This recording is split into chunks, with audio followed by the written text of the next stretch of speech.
وجميع أفعال العباد من الحركة والسكون كسبهم على الحقيقة والله تعالى خالقها وهي كلها بمشيئته وعلمه وقضائه وقدره۔ بندوں کے تمام افعال، حرکت، سکون وغیرہ، یہ سب بندوں کے ہی افعال ہیں، یہ کسب بندوں کا ہے، بندے کرتے ہیں اور اللہ تعالیٰ ان کے خالق ہیں۔ جتنے افعال بندے کرتے ہیں خالق اس کے اللہ تعالیٰ ہیں اور کاسب اس کے بندے ہوتے ہیں۔ یہ بات اس لیے سمجھائی ہے کہ زنا ایک فعل ہے، کرتا بندہ ہے، لیکن پیدا اس کو اللہ تعالیٰ فرماتے ہیں۔ کسی ایسی چیز کو جو نامناسب ہو اس کو پیدا کرنا غلط نہیں ہوتا، استعمال کرنا یہ جرم ہے۔ یہ قرآن کریم نے سمجھایا وَهَدَيْنَاهُ النَّجْدَيْنِ، دونوں راستے اللہ نے بنائے ہیں، دونوں قسم کے افعال بنائے ہیں، لیکن بندے کو کسی ایک فعل کا پابند نہیں فرمایا، بندے کو اختیار دیا ہے اور اختیار امتحان کے لیے ہے کہ کس کو اختیار کرتا ہے اور کس کو نہیں کرتا۔ جس طرح دو فرشتے آئے، وہ جادو سکھاتے اور ساتھ یہ بھی کہتے کہ ہم اللہ کی طرف سے امتحان ہیں، آپ اس کو نہ سیکھو، اس کے باوجود سیکھنا چاہتا وہ سکھا دیتے۔ تو یہ سمجھا رہے ہیں کہ جتنے بھی افعال ہیں انسان کے، یہ خلق اللہ کا ہے اور کسب بندے کا ہے۔ وَهِيَ كُلُّهَا بِمَشِيَّتِهِ وَعِلْمِهِ وَقَضَائِهِ وَقَدْرِهِ، اور یہ تمام افعال اللہ کی مشیت سے ہیں۔ میں پھر بار بار تذکرہ کرتا ہوں، مشیت کا معنی یہ نہیں ہے کہ یہ گندے افعال اللہ کے چاہنے سے ہیں، یعنی اللہ نے دونوں آپشن دیے ہیں، چاہو تو نکاح، چاہو تو زنا، لیکن دونوں کو اختیار دیا ہے، آپ یہ کر لو یا وہ کر لو۔ یہ معنی نہیں کہ اللہ چاہتے ہیں کہ بندہ کرے، اختیار دونوں دیے۔ وَتَقْدِيرِ وَعِلْمِهِ، اور یہ سارے افعال اللہ کے علم میں ہیں۔ وَقَضَائِهِ، اور یہ سب افعال اللہ کے فیصلوں سے ہیں کہ جب ایک بندہ کام کرنا چاہتا ہے اللہ اس کے لیے کرنے کا فیصلہ فرما دیتے ہیں، رکنا چاہتا ہے اللہ رکنے کے اسباب پیدا فرما دیتے ہیں۔ وَقَدْرِهِ، اور اسی طرح اللہ تعالیٰ کے یہ لکھے ہوئے کے مطابق ہیں۔ لکھے ہوئے کے مطابق کا معنی اللہ کے علم میں تھا، میں اختیار دوں گا، یہ بندہ کام کرے گا تو اللہ تعالیٰ نے لکھ دیا ہے۔ وَالطَّاعَاتُ كُلُّهَا مَا كَانَتْ وَاجِبَةٌ بِأَمْرِ اللَّهِ تَعَالَى وَمَحَبَّتِهِ وَبِرَضَائِهِ وَعِلْمِهِ وَمَشِيَّتِهِ وَتَقْدِيرِهِ وَقَضَائِهِ، جتنے بھی نیک اعمال ہیں تمام کے تمام، جتنے نیک اعمال ہیں تمام کے تمام یہ ثابت ہیں اللہ تعالیٰ کے حکم سے، اللہ کی محبت سے، اللہ کی رضا سے، اللہ کے علم کے مطابق، مشیت کے مطابق، تقدیر کے مطابق، قضاء کے مطابق۔ والمعاصی كلها، اور جتنے گناہ ہیں یہ اللہ کے علم کے مطابق ہیں۔ وقضاء، اللہ کے فیصلے کے مطابق ہیں۔ وتقدیرہ، اللہ کے لکھے ہوئے کے مطابق ہیں۔ ومشیتہ، اللہ کی چاہت کے مطابق ہیں، یعنی اللہ نے آپشن دیا ہے تم گناہ کرنا چاہو تو کر سکتے ہو۔ لا بمحبتہ، لیکن اللہ اس گناہ سے پیار نہیں کرتے۔ برضائہ، اس سے راضی نہیں ہوتے۔ ولا بامرہ، گناہ کرنے کا حکم نہیں دیتے۔ والانبیاء علیہم السلام کلہم منزہون عن الصغائر والکبائر والکفر والقبائح، انبیاء علیہ السلام تمام کے تمام انبیاء یہ پاک ہیں چھوٹے گناہ سے، بڑے گناہ سے، کفر سے، اور جو ناپسندیدہ چیزیں ہیں ان تمام سے پاک ہیں۔ وقد كانت منہم زلات و خطایا، ہاں انبیاء علیہ السلام سے زلات اور خطایا سرزد ہوئے ہیں۔ زلات کا معنی کیا ہوتا ہے؟ زلات کا معنی ہوتا ہے کہ ایک کام آدمی نہ کرنا چاہے لیکن ہو جائے، یہ ہے زلت۔ اور خطا مختلف مواقع پر مختلف معنی میں آتا ہے۔ کبھی خطا کا معنی ہوتا ہے کہ یہ خطا ہے، یعنی یہ باطل ہے اور حق نہیں ہے، اور کبھی خطا کا معنی ہوتا ہے اس پر ایک اجر ہے، 2 اجر نہیں ہے، چھوٹے اجر والا کام ہے۔ انبیاء علیہ السلام سے خطائیں سرزد ہوتی ہیں، یعنی خطا کا معنی ایسا اجتہاد ان سے ہوگا کہ جس پر 1 اجر ہو، ایسا اجتہاد نہیں ہوگا جیسے 2 اجر ہو۔ تو یہ خطا بمقابلہ حق ہے، اور حق بمقابلہ باطل نہیں، حق بمقابلہ ثواب۔ میں اس پر بات کروں گا انشاءاللہ۔ یہ بات اب سمجھ لیں کہ انبیاء علیہ السلام کے بارے میں ہمارا عقیدہ ہے نبی معصوم ہے، صحابہ کرام کے بارے میں عقیدہ ہے کہ صحابی محفوظ ہے، اور مجتہدین کے بارے میں عقیدہ ہے کہ مجتہد ماجور ہے۔ نبی معصوم ہے، صحابی محفوظ ہے، اور مجتہد ماجور ہے۔ معصوم کا معنی اللہ تعالی نبی سے گناہ ہونے دیتے نہیں۔ محفوظ کا معنی صحابی سے گناہ ہو جاتا ہے، اللہ نامہ اعمال میں باقی رہنے دیتے نہیں۔ ماجور کا معنی مجتہد سے مسئلہ استنباط کرنے میں خطا ہو جاتی ہے، لیکن اس خطا پر بھی اللہ اس کو اجر دیتے ہیں۔ نبی معصوم ہے، صحابی محفوظ ہے، اور مجتہد ماجور ہے۔ یہ 3 لفظ نشین فرما لیں۔ ہمارا عقیدہ ہے کہ نبی معصوم ہے، اللہ تعالیٰ نبی کو گناہوں سے پاک رکھتے ہیں، نبی کے قریب گناہ نہیں آنے دیتے، نبی کو گناہ سے اللہ تعالیٰ بچاتے ہیں۔ ہم یہ نہیں کہتے معصوم کا معنی یہ ہے کہ نبی گناہ سے بچتا ہے، ہم کہتے ہیں معصوم کا معنی یہ ہے اللہ نبی کو گناہوں سے بچاتا ہے، کیونکہ نبوت کسبی چیز نہیں، وہبی چیز ہے۔ نبوت الیکشن سے نہیں، سلیکشن سے ملتی ہے۔ اگر نبوت الیکشن سے ملتی تو پھر معاملہ الگ تھا، سلیکشن سے ملی تو معاملہ الگ ہے۔ اگر نبی لوگوں کے بنانے سے نبی بنتا اور پھر نبی سے گناہ ہو جاتا تو اعتراض اللہ کی ذات پہ نہ ہوتا، چونکہ نبی اللہ کے بنانے سے بنتا ہے، اس لیے نبی پر اگر اعتراض ہو، حقیقی اعتراض، تو یہ اعتراض اللہ کی ذات پہ ہوتا ہے۔ مثال اچھی طرح سمجھ لیں کہ اگر کوئی شخص الیکشن لڑ کے ایم پی اے یا ایم این اے بنے اور بعد میں کرپشن کرے، ہم اس کے خلاف احتجاج کریں تو حکومت کہے گی ووٹ تم نے دیے ہیں، ہم نے ایم پی اے نہیں بنایا، کیوں دیے تھے تم نے ووٹ؟ اعتراض ہوگا۔ لیکن اگر الیکشن لڑ کے اسمبلی میں کوئی نہ جائے، حکومت اسمبلی کے باہر سے بندہ لے اور اس کو وزارت کا قلم دان دے دے اور وہ کرپشن کرے، اب حکومت سے ہم کہیں گے ہم نے ووٹ بنا دے کے اسمبلی میں نہیں بھیجا، تم نے براہ راست اس کو وزیر بنایا ہے۔ تو اگر ہم ووٹ دیں اور M P A M N A بنائے ہم، پھر حکومت اس کو وزیر بنا دے، وہ کرپشن کرے، ہم احتجاج کریں، تو حکومت کے پاس دوڑنے کا راستہ موجود ہے کہ ایم پی ایم این اے تم نے بنایا ہے۔ اور اگر ایم پی ایم این اے الیکشن سے نہ بنے، ایم پی ایم این اے نہیں ہے، باہر سے بندے کو لیں اور وزیر بنا دیں اور وہ کرپٹ ہو، اب حکومت کے پاس دوڑنے کا راستہ نہیں ہے۔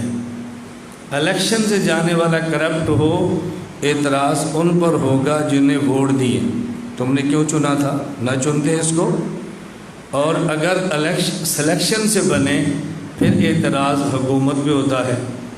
اگر نبی کو نبوت کے لیے لوگ چنتے تو اس کا معنی یہ انتخاب خدا کا نہیں بندوں کا ہے۔ اب اگر نبی سے گناہ ہو جاتا تو اعتراض اللہ پہ نہ ہوتا، لیکن چونکہ نبوت انتخاب خداوندی ہے، اب اگر نبی پر اعتراض ہو تو اعتراض نبی پر نہیں ہوگا، اعتراض خدا پر ہوگا کہ آپ کا انتخاب کیسا ہے۔ میں اس کو سمجھانے کے لیے ایک بات عرض کرتا ہوں، یہ جو پچھلے صف پر بیٹھے ہیں ٹیک چھوڑ دو، تھوڑا سا آگے ہو جاؤ، آگے ہو، تھوڑا سا ٹیک چھوڑو تو، شاباش، ٹیک چھوڑو۔ میں آپ کو بارہا کہتا ہوں، ہمارے سبق میں ٹیک لگا کر نہ بیٹھا کرو، آپ کو ذلت محسوس ہوتی ہے تو ہم سے سبق نہ پڑھو، ہم سے پڑھنا ہے تو شاگرد بن کے رہو، شاگرد بن کے۔ ہماری عادت ہے اور پالیسی ہے، غلط یا ٹھیک کا فیصلہ میں نے آپ سے نہیں لینا، ہم بڑوں کو بڑا سمجھتے ہیں اور چھوٹوں کو چھوٹا سمجھتے ہیں۔ کوئی چھوٹا کہ ہم بڑا مان لیں یہ بہت مشکل ہے، اور بڑوں کو ہم چھوٹا کہتے ہیں یہ بہت مشکل ہے۔ آپ چھوٹے ہیں یا بڑے ہیں؟ جو ٹیک لگا کے بیٹھے ہیں وہ بتائیں، بڑے ہیں یا چھوٹے ہیں؟ پھر چپ ہو گئے نا آپ۔ یہ بات ہمیشہ ذہن نشین فرمایا کریں۔ آپ ایک بات سمجھیں، رسول اکرم صلی اللہ علیہ وسلم کی ازواج مطہرات امہات المومنین رضی اللہ تعالی عنہن، ان میں سے واحد امی عائشہ رضی اللہ تعالی عنہ ہیں جن پر اخلاقیات کا الزام لگا ہے، کسی اور پہ نہیں لگا۔ امی عائشہ پہ الزام لگا تو اس کی صفائی رسول اللہ صلی اللہ علیہ وسلم نے نہیں دی۔ ہماری بیوی پر الزام لگے تو ہم صفائی دیتے ہیں، حضور کی بیوی پر الزام لگا تو آپ صفائی نہیں دے رہے، کیوں نہیں دے رہے؟ نبی کریم صلی اللہ علیہ وسلم کی حدیث ہے، ما تزوجت شیئا من نسائی ولا زوجت شیئا من بناتی الا بوحی جاء به جبرائیل علیہ السلام۔ میں نے جب کسی کو بیٹی دی ہے یا جب کسی سے بیٹی لی ہے تو اپنی مرضی سے نہیں، اللہ کی وحی سے دی۔ اس کا معنی عائشہ رضی اللہ تعالی عنہا انتخاب مصطفیٰ نہیں ہے، انتخاب خدا ہے۔ تو جب امی عائشہ پہ الزام لگا، اگر انتخاب مصطفیٰ ہوتی تو صفائی حضور کے ذمے تھی، نہ انتخاب مصطفیٰ تھی، نہ نبی کے ذمے صفائی تھی، نہ ہی نبی پاک نے صفائی دی ہے۔ انتخاب خدا تھی اور خدا نے 2 رکوع آسمان سے نازل کر کے صفائی دی۔ اگر حضرت امی عائشہ کی صفائی خدا نہ دیتا تو پھر اعتراض تھا، حضور نے نہیں دیا تو کیا ہوا؟ آپ حضور کا انتخاب ہی نہیں ہے، انتخاب خدا ہے نا، اور خدا نے صفائی دے دی ہے۔ یہاں ایک بات اچھی طرح سمجھ، نبی کریم صلی اللہ علیہ وسلم کی بیویوں میں سے سب سے زیادہ آپ کو پیار ام المومنین امی عائشہ رضی اللہ تعالی عنہا سے ہے، اور الزام بھی امی عائشہ رضی اللہ تعالی عنہا پر لگا ہے۔ حضرت امی عائشہ سے آپ کے پیار کی وجہ کیا ہے؟ اللہ تعالیٰ نے رسول اللہ صلی اللہ علیہ وسلم کو جو 11 بیویاں دی ہیں، ہر بیوی کے نکاح حضور میں دینے کی خاص حکمت ہے۔ حضرت عائشہ رضی اللہ تعالیٰ عنہ کے نکاح میں آنے کی حکمت کیا ہے؟ نبی کریم صلی اللہ علیہ وسلم مردوں کے بھی نبی ہیں، عورتوں کے بھی نبی ہیں۔ اب اللہ کے نبی کو ایک ایسی عورت چاہیے، ایسی خاتون چاہیے کہ جو اللہ کے نبی سے سیکھے اور حضور کے جانے کے بعد نبی کا دین خواتین کو سکھائے، اور عورت ایسی ہو اس کے اور پیغمبر کے درمیان حجاب نہ ہو، تاکہ سارے مسائل حیا والے بھی کھل کے سکھا سکیں۔ ایسی عورت چاہیے۔ اس کے لیے ضروری تھا عورت ایسی ہو، عمر تھوڑی ہو، ذہن زیادہ ہو، عمر تھوڑی ہو حافظہ مضبوط ہو، عمر تھوڑی ہو فہم اور افہام کی طاقت زیادہ ہو، اس کے لیے انتخاب ہے امی عائشہ رضی اللہ تعالی عنہا کا۔ آپ جب بھی اپنا بیٹا یا بیٹی پڑھنے کے لیے دیں تو اس کی عام طور پہ عمر یہ 7-8 سال ہوتی ہے۔ امی عائشہ کا نکاح ہوا تو عمر 6 سال ہے، یہ داخلہ ہو گیا ہے مدرسہ نبوت میں۔ جب آپ نے پڑھنا شروع کیا ہے رخصتی تو عمر 9 سال ہے، یہ ریگولر تعلیم شروع ہو گئی ہے، اور جب فارغ ہوئی تو عمر 18 سال ہے۔ یہی ہمارے یہاں بھی ہوتا ہے۔ تو انہوں نے رسول اللہ صلی اللہ علیہ وسلم سے 9 سال کی عمر میں پڑھنا شروع کیا، 18 سال کی عمر میں پڑھا۔ جب وہ فارغ و تحصیل ہو گئی، حضور دنیا سے چلے گئے، امی عائشہ پھر امت کی ماں اور استانی بن گئی۔ توجہ سے بات سمجھیں، یہ امی عائشہ کے حضور کے نکاح میں آنے کی حکمت ہے۔ اب نبی پاک صلی اللہ علیہ وسلم کو پیار زیادہ کیوں ہے؟ ایک درسگاہ میں 11 طلبہ ہیں، 11 طالب علم، ان میں سے ایک طالب علم ایسا ہے جو عمر میں سب سے چھوٹا ہے، ذہین سب سے زیادہ ہے، حافظہ سب سے مضبوط ہے، اخذ کرنے کی اور دینے کی صلاحیت سب سے زیادہ رکھتا ہے، اور اس طالب علم کا باپ وہ ہے جو اپنی ہر چیز استاذ پر قربان کرنا فخر سمجھتا ہے۔ میں آپ سے پوچھتا ہوں، ان 11 طلباء میں سے استاذ کو سب سے زیادہ پیار کس سے ہوگا؟ جی تو یہ شاگرد تو آنکھوں کا تارا ہے نا۔ امی عائشہ کیوں نہیں حضور کی آنکھ کا تارا بنے گی؟ جو لوگ امی عائشہ کی محبوبیت کی وجہ پہ اعتراضات کرتے ہیں وہ جنس، سیکس، شہوت اور غلاظت کے مردار مریض ہیں۔ ان کے دماغ میں گند ہے، اس گند کی وجہ سے اعتراض نبوت پہ کرتے ہیں۔ حضور اکرم صلی اللہ علیہ وسلم کی پسندیدگی کے اسباب بھی کچھ اور ہے۔ میری گزارش سمجھ آ رہی؟ اب بتاؤ، جو سب سے استاذ کی آنکھوں کا تارا ہو اور چھوٹا ہو، میں آپ کو قسم تو نہیں دیتا، دیانتداری سے پوچھتا ہوں، اس طالب علم کے خلاف مدرسے میں باتیں ہوتی ہیں کہ نہیں ہوتی ہیں؟ نا، خسر پسر ہوتی ہے، اس کے خلاف فضا ہوتی ہے، اس کے خلاف پروپیگنڈا ہوتا ہے، حسد ہوتا ہے۔ امی عائشہ رضی اللہ تعالیٰ عنہ ان اوصاف کی بنیاد پر حضور کی آنکھ کا تارا ہیں، جو منافقین کو برداشت نہیں ہوتا تھا، اس لیے الزام صرف امی عائشہ پہ لگا۔ اب دیکھو بات کھول گئی، کیا مشکل ہے مسئلہ سمجھانا؟ بھئی آپ کو سمجھ آئے گی تو امت کو سمجھائیں گے نا۔ جب ہمیں سمجھ نہیں آ رہی، عوام کو کیسے سمجھائیں؟ اس لیے ہمیں سمجھانا مشکل ہو جاتا ہے کہ محبوبیت کی وجہ کیا ہے۔ مجھے ایک مرتبہ ایک درسگاہ میں نے امی عائشہ رضی اللہ تعالیٰ نے کچھ اوصاف بیان کیے۔ ایک طالب علم نے مجھے چٹ دی، استاد جی آپ اس پر تھوڑی سی روشنی اور ڈالیں۔ میں نے کہ میرا دل کرتا ہے میں تجھ پر کفر کا فتویٰ لگا دوں۔ خبیث آدمی تو کیا کہہ رہا ہے؟ میں تیرا دماغ سمجھتا ہوں، تو کیا بات کر رہا ہے؟ کیسی بات تو کر رہے ہیں؟ اس نے بعد میں توبہ کی، کہا استاد جی آپ ٹھیک فرما دیں۔ میں نے کہا وہ بھی کوئی درسگاہ کا استاذ ہے جو اپنے شاگرد کے احساسات بھی نہ سمجھے کہ اس کے اعتراض کی سوال کی بنیاد کیا ہے۔ ایسا بندہ منصب تدریس پر بیٹھنے کا اہل ہی نہیں، جو اپنے شاگردوں کے احساسات نہ سمجھ سکے کہ میرے شاگردوں کے جذبات کیا ہیں۔ میں یہاں سے شروع تو پیچھے کونے تک تمہارے چہرے دیکھ کر میں سمجھتا ہوں کہ تمہارے چہرہ میرے بارے میں کیا بتا رہا ہے، میرے بارے میں جذبہ کیا ہے، احساس کیا ہے، تم مجھے کیسا سمجھ رہے ہو، میری اس گفتگو پہ تمہارے اندر کیا ہلچل ہو رہی ہے، میں بہت اچھی طرح سمجھ رہا ہوتا ہوں۔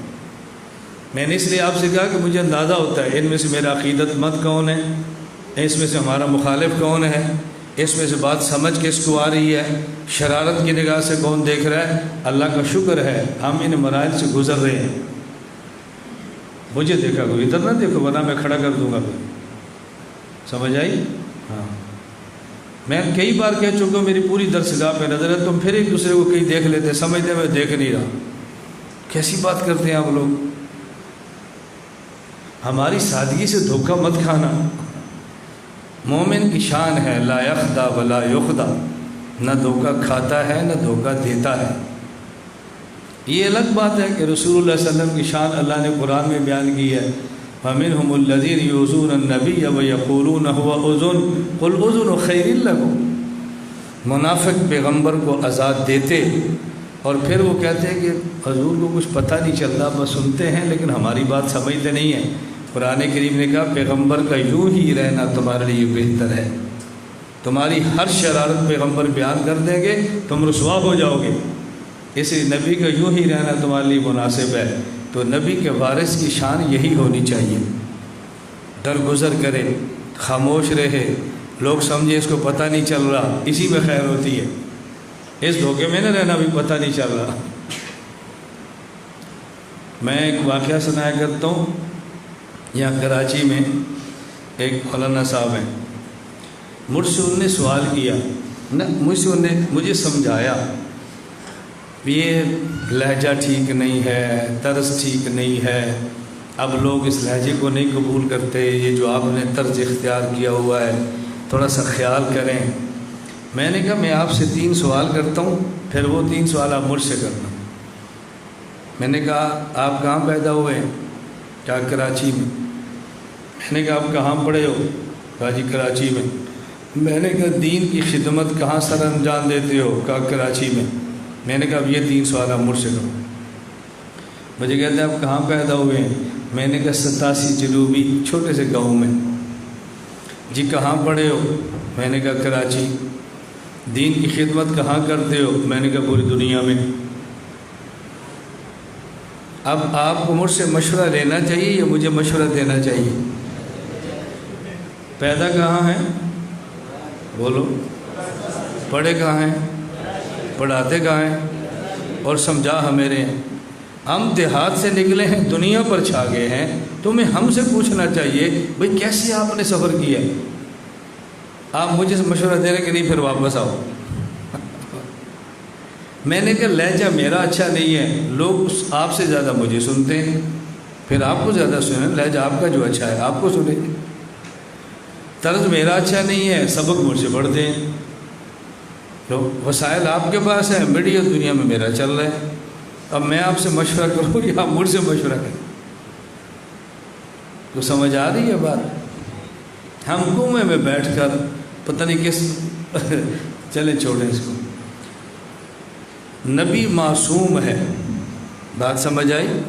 نبی، مجھے ابھی ایک ساتھی نے، میں نے کہا تھا دیکھو تازہ کلپ بھیجا ہے، مجھے تو خوشی ہوتی ہے، پتہ نہیں آپ کو ہوئی گئی نا، مجھے تو بہت خوشی، کلپ سن کے مزہ آ گیا۔ ابھی گزشتہ کل کی بات ہے، حرم مکہ مکرمہ حضرت مولانا مکی حجازی صاحب دامت برکاتہم کو ایک بندے نے سوال کیا اور حضرت کا جواب سنیں ذرا۔ مولانا الیاس گھمت صاحب حق پہ ہیں، کیوں حق پہ کیوں نہیں؟ آپ کو کیا تکلیف ہے؟ انہوں نے کیا حق کے خلاف بات کی؟ وہ مجھے لکھ کے بھیجے، پھر میں فیصلہ کروں۔ یہ تازہ کلپ ہے، تازہ۔ میں نے کہا اب اس کو دفن کرو۔ مکہ میں بیٹھے ہیں، کعبہ کے سامنے بیٹھے ہیں، درس دے رہے ہیں کہ نہیں سر دی مولا الیاس گھمن حق پر ہے، کیا کیوں حق پر نہیں ہے؟ تمہیں کیا تکلیف ہے اس سے؟ اب اس کو عام کرو نا، اس کو عام نہیں کریں گے نا، اس کو دفن کریں گے، اور میرے خلاف کسی کی زبان سے درسگاہ میں بھی جملہ نکل جائے گا، پوری دنیا میں عام کریں گے۔ اللہ کے نبی نے فرمایا اللہم انی اعوذ بک من خلیل ماکر اذا رأى حسنۃ دفنها واذا رأى سیئۃ ازاها۔ اللہ مجھے ایسے مکار قسم کے دوست سے بچا لے جو میری خوبی کو دفن کر دے اور کو میرے اندر نامناسب چیز دیکھے تو اس کو شائع کرے۔ حضور نے پناہ مانگی ایسے مکار قسم کے دوستوں سے۔ یہ حرم میں سوال ہو رہا ہے جی، بتاؤ۔ ابھی کل کا کلپ ہے، مجھے تو رات ابھی ساتھیوں نے بھیجا، اب دنیا میں چل رہا ہے کلپ یہ۔ میں صرف یہ کارگزاری کے طور پہ اب آپ کو سمجھ آئی کہ مشائخ میرے ساتھ ہیں کہ نہیں؟ سمجھ آئی؟ نہ سمجھ آئے یہاں سے 3 طالب علم جائیں، کرایہ میں دیتا ہوں، بنوری ٹاؤن جائے، ڈاکٹر صاحب سے پوچھے مولانا صاحب کیسے ہیں؟ آسولوم جائے, مفتی ضروری صاحب سے پوچھے, میں بھی جواب, آپ 3 بندوں کو وفد لے کر جاؤ, دارالعلوم کراچی جائے, شیخ الاسلام صاحب سے پوچھے, آپ کو سمجھ آئے گا کافر پیار کیسے کرتے. میں اپنے کام سے کام رکھتا ہوں, کام سے کام 24 گھنٹے کام میں لگا رہتا ہوں, صرف تصویریں نہیں بناتا, کبھی اس کے ساتھ, کبھی اس کے ساتھ, کبھی اس کے ساتھ. بعض لوگ ہوتے ہیں ایسے پیچھے کھڑے ہیں تصویر, دعا میں کھڑے ہیں تصویر, پانی دے رہے ہیں تصویر, وہ کہتے ہیں اکابر ہمارے ساتھ ہیں. میں نے کہا یوں کہا کرو کہ ہم اکابر کے ساتھ ہیں. ٹھیک ہے, اچھی بات ہے, اکابر کے ساتھ ہونا چاہیے, جتنا تعلق ہے اتنا بتایا کرو. نبی معصوم ہے, سمجھ آ رہی ہے بات؟ بولو, نبی معصوم ہے. میں سمجھا رہا تھا عصمت پہ, میں دلائل نہیں دے رہا, میں عصمت کا مسئلہ کھول رہا ہوں. نبی معصوم کیوں ہوتا ہے؟ عصمت انبیاء کا آپ نے دلائل پڑھ لی ہے, میں دلائل نہیں دے رہا, میں تو مسئلہ تھوڑا سا کھول رہا ہوں. چند ایک شبہات ہیں, میں اس کو کھولتا ہوں. جب ہم کہتے ہیں نبی معصوم ہے تو لوگ کہتے ہیں سب سے پہلے وہ شخص جنہوں نے اعلان نبوت فرمایا حضرت آدم ہے. قرآن کریم ان کے بارے میں کہتا ہے وَلَقَدْ هَدْنَا إِلَىٰ آدَمَ مِنْ قَبْلُ, آگے فَلَمْ يَجِدْ لَهُ عَزْمًا. آدم کے بارے میں قرآن نے کہا وَعَصَىٰ آدَمُ رَبَّهُ فَغَوَىٰ. دیکھو معصیت کا لفظ ہے اور غوا کا لفظ ہے. آدم نے معصیت کی ہے, لفظ ہے. آپ کیسے کہتے ہو کہ نبی معصوم ہوتا ہے؟ میں نے کہا جب قرآن پڑھے نا ادھورا, عقیدہ ادھورا, قرآن پڑھے پورا تو عقیدہ پورا. تم ادھورا قرآن پڑھتے ہو, ہم پورا پڑھتے ہیں. جس قرآن میں ہے نا عصا آدم, توجہ رکھنا, اسی قرآن کریم میں ہے فنسیہ, آدم علیہ السلام بھول گئے, اور بھول کر کام کریں تو اس کو گناہ نہیں کہتے. کوئی شخص روزہ رکھ لے اور بھول کے کھا لے, گناہ نہیں ہے, روزہ نہیں ٹوٹتا. بھول کر پی لے, گناہ نہیں ہے اور روزہ نہیں ٹوٹتا. اس لیے آدم علیہ السلام بھول گئے تھے, گناہ نہیں ہے. پھر سوال آ گیا کہ اگر آدم علیہ السلام بھول گئے تھے, گناہ نہیں تھا, تو اللہ تعالیٰ نے ڈانٹا کیوں؟ 40 سال تک اماں حوا آدم الگ کیوں رہے, روتے کیوں رہے, جنت سے کیوں نکالا اگر گناہ نہیں تھا؟ میں نے کہا توجہ رکھنا, جب ہم کہتے ہیں کہ بھول کر روزے میں کھا لیں تو معاف ہے, بھول کر نماز روزے میں پی لیں تو معاف ہے, ہمارا سوال یہ ہے اگر کوئی شخص نماز پڑھے اور بھول کر بات کر لے تو معاف ہے, نماز ٹوٹ جائے گی نا. اب ہمارا سوال, اگر روزے دار بھول کر کھا لے روزہ نہیں ٹوٹتا کہ بھولنا معاف ہے, بھول کر پی لے روزہ نہیں ٹوٹتا کہ بھول جانا معاف ہے, تو نماز میں بھول کر بات کر لے تو نماز کیوں ٹوٹی ہے؟ اگر بھول جانا معاف ہے تو نماز کیوں ٹوٹی؟ اور اگر بھول جانا معاف نہیں ہے تو روزہ کیوں نہیں ٹوٹا؟ بات سمجھ آ رہی ہے؟ بھئی یہی کہتے ہیں نا بھول جانا معاف ہے, روزے میں بھول کر کھا لیا پی لیا تو روزہ, تو اگر بھول جانا معاف ہے تو بھول کر نماز میں بات کی ہے تو نماز کیوں ٹوٹ گئی ہے؟ اس سے تو لگتا ہے کہ بھول جانا معاف نہیں ہے. اب نماز اور روزے میں بھولنے کا فرق ہے, جب یہ سمجھ جائیں گے تو پھر آدم علیہ السلام کے بھول جانے پر ڈانٹ کیوں ہے یہ فرق سمجھ آ جائے گا. میں پہلے مثال دیتا ہوں پھر یہ بات آپ کو سمجھ آئے گی. جب تک مثال نہیں دوں گا نا آپ کو بات سمجھ نہیں آئے گی. توجہ سے بات سمجھنا. ایک آپ کے گھر آئے مہمان, انہوں نے آپ سے ڈیمانڈ کی بھئی دوپہر کا کھانا ہے, ساتھ چٹنی بھی بنا دو. آپ نے لڑکے کو پیسے دیے 100 روپیہ اور کہا بیٹا یہ بازار میں جاؤ, کیا لانا؟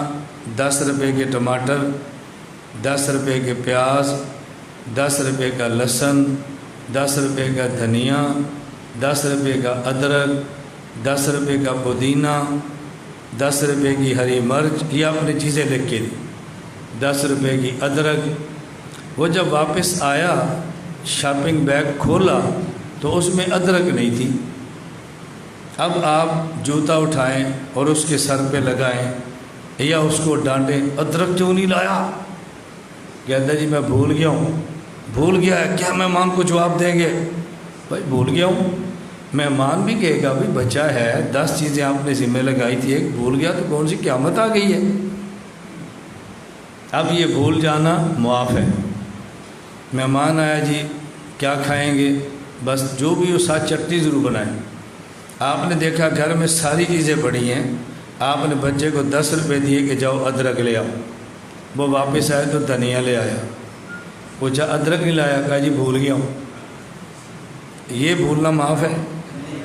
کسی بندے کے ذمے کئی کام ہوں، ایک بھول جائے تو معافی سمجھ آتی ہے، اور کسی کے ذمے ایک کام ہو وہ بھی بھول جائے پھر معافی سمجھ نہیں آتی۔ روزے دار کے ذمے کئی کام ہیں، روزہ بھی، نماز بھی، تلاوت بھی، گھر کے کام بھی، سارے کام ذمے ہیں۔ اب اگر یہ بھول گیا تو معافی سمجھ آتی ہے۔ اور نمازی کے ذمے صرف ایک کام ہے، کیا؟ اللہ سے باتیں کرو۔ نمازی کوئی اور کام کر سکتا ہے؟ صرف ایک کام، اللہ سے باتیں کرو۔ وہ بھی بھول گیا، اب اس کو معافی کس بات کی ہے؟ تو جس کے ذمے کئی کام ہوں، ایک کام بھول جائے تو معافی سمجھ آتی ہے، اور جس کے ذمے ایک کام ہو وہ بھی بھول جائے تو معافی سمجھ میں نہیں آتی۔ نبی کے ذمے صرف ایک کام ہوتا ہے، بلغ، بس اللہ کی بات مانو اور آگے بتاؤ۔ جب نبی اس میں بھی بھول جائے پھر معافی سمجھ نہیں آتی۔ اور امتی کے ذمے تو ہزاروں کام ہیں، اس نے ملازمت بھی کرنی ہے، ڈیوٹی بھی دینی ہے، مزدوری بھی کرنی ہے، اور پتہ نہیں کتنے اس بیچارے نے کام کرنے ہیں۔ پیغمبر کے ذمہ ایک کام ہوتا ہے۔ اب امتی بھول جائے تو ایسے ہے جیسے روزے دار بھولا، اور نبی بھول جائے تو ایسے ہے جیسے نمازی بھولا۔ روزے دار بھول جائے گناہ نہیں ہے، ڈانٹ بھی نہیں ہے۔ نمازی بھول جائے گناہ نہیں ہے لیکن ڈانٹ ہے۔ اس لیے امتی بھول جائے گناہ بھی نہیں، ڈانٹ بھی نہیں۔ نبی بھول جائے گناہ نہیں ہوتا لیکن ڈانٹ ہوتی ہے، لیکن ڈانٹ ہوتی۔ اب ڈانٹ کی وجہ سمجھ آ گئی، اس لیے آدم علیہ السلام کو ڈانٹ پڑ گئی ہے۔ توجہ رکھیں ذرا۔ اچھا ڈانٹ پڑ گئی ہے تو آدم علیہ السلام کیوں دعا مانگ رہے ہیں؟ ربنا ظلمنا انفسنا وان لم تغفر لنا وترحمنا۔ تو ظلم تو ڈانٹ پر نہیں ہوتا نا، ظلم تو بہت بڑے گناہ ہیں تبھی ظلم ہوتا ہے۔ یہ بات اب ذرا اچھی طرح سمجھ۔ پہلی بات یہ ہے کہ ربنا ظلمنا پر اعتراض اس کو ہے جس کو ظلمنا کا معنی ایک آتا ہے، بہت بڑا جرم، اور جس کو ظلمنا کے کئی معنی آتے ہیں اس کو اعتراض نہیں ہے۔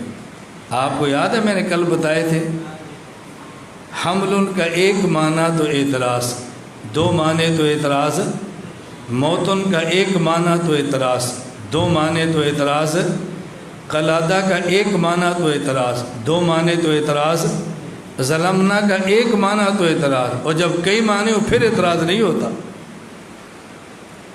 قرآن کریم میں ہے الذین آمنوا ولم یلبسوا ایمانہم بظلم اولئک لہم الامن وہم مہتدون۔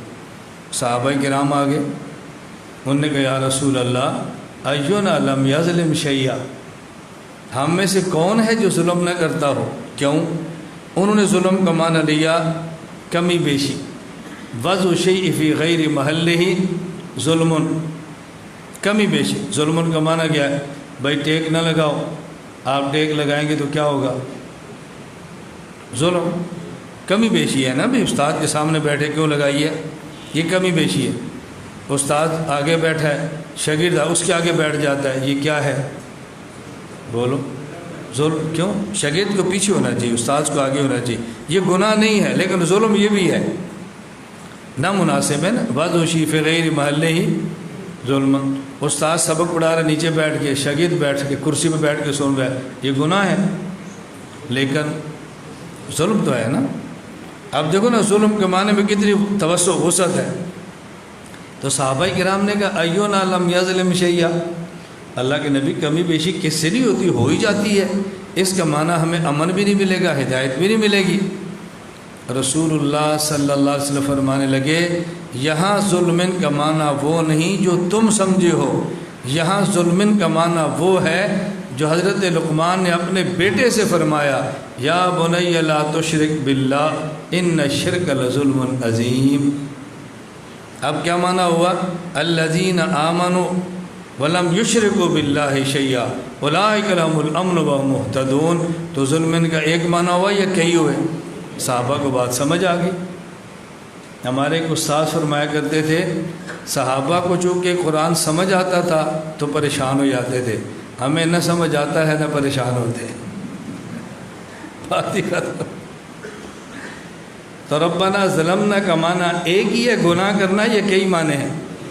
ظلمنا کا معنی اشرکنا بھی ہے، لیکن نبی سے شرک تو ممکن ہی نہیں ہے. ظلمنا کا معنی کبیرہ گناہ بھی ہے، نبی سے ممکن ہی نہیں ہے. ظلمنا کا معنی کمی بیشی ہے تو ٹھیک ہے، کمی بیشی گناہ تھوڑا ہی ہوتا ہے، کمی بیشی تو گناہ نہیں ہوتا نا، اولا خلاف اولا ہوتا ہے. اس میں کیا اشکال ہے؟ سمجھ آئی بات؟ توجہ رکھنا. تیسری بات سمجھے، اس بات کو سمجھنے سے پہلے مثال ذہن میں رکھیں. دیکھیں میں ہر بات پہ مثال دیتا ہوں، مثال بھی دیتا ہوں دلیل بھی دیتا ہوں. تمہیں اس کی قیمت سمجھ نہیں آئے گی کہ تم شاگرد ہو کلاس میں بیٹھے ہو، تمہیں پتہ ہی نہیں یہ مثال اور دلیل کیا ہوتی ہے. یہ جو پوری دنیا میں بیٹھ کے لوگ سن رہے ہوتے ہیں نا وہ سمجھتے ہیں مثال اور دلیل کیا ہوتی ہے اور بات کیسے دماغ میں اترتی ہے. پہلے مثال سمجھو. آپ درسگاہ میں بیٹھے ہیں، مہمان آ گیا، کیا پسند فرمائیں گے؟ نیم گرم دودھ. آپ نے گھر بچے کو بھیجا، جاؤ بھائی گھر، فون کر دیا بھائی دودھ بھی دینا، نیم گرم بھی دینا، خالص بھی دینا اور شیشے کے کپ میں دینا. کبھی ہم آپ کے آئے تو سمجھ آ رہی ہے ترتیب؟ تمہیں بھی سمجھ آئے نا، تمہارے گھر ہے تو پھر پوچھنا استاد جی کی پیو گے. جب ہم کہیں نا دودھ، یہ ساری ترتیب ذہن میں، دودھ بھی ہو، خالص بھی ہو اور شیشے کے گلاس میں ہو. ہم دیہاتی لوگ ہیں، یہ اسٹیل والوں میں آپ پیو، یہ پلاسٹک والے آپ استعمال کرو. کیا کہتے ہیں یہ جو تیار کپ ہوتے ہیں ڈسپوزیبل، یہ اس پر آپ پیو ڈسپوزیبل. ہمیں سادہ سا شیشے کا گلاس دو چمکتا ہوا، پتہ لگے بھائی کسی دیہاتی آدمی کو دودھ پلا رہے ہیں. خالص دودھ ہو، ملائی اس کے اوپر ہو، کیا بات. پھر آدمی دودھ پیے نا تو دعا مانگنے کا مزہ آتا، اللہم بارک لنا فیہ، ورنہ وزدنا منہ کیسے بندہ کہے گا؟ بھائی کوئی دودھ پیا ہو تو زدنا کہتا ہے نا، ورنہ وہ دودھ ہو تو آدمی زدنا کیسے پڑھے گا؟ مشکل ہے زدنا پڑھنا. کوئی تمہیں سمجھ بھی آ رہی ہے کہ نہیں بات؟ اللہ ہمیں بات سمجھنے کی توفیق دے. میں اپنے سعادت کے تو میں بھی مدینہ منورہ تھا تو واپس آنے لگا، تو 23 جولائی کو میں مدینہ سے ایئرپورٹ تو نکل پڑا. ایک آدمی کا فون آیا، جی میں آپ کو ملنا چاہتا ہوں. میں نے کہا وقت کم ہے، میں ایئرپورٹ پہ جا رہا ہوں، ملاقات مشکل ہے. میں آپ کے لیے اجوا تازہ کھیت کی لایا ہوں. میں نے کہا 3 مہینے بعد پھر آؤں گا، پھر لیں گے.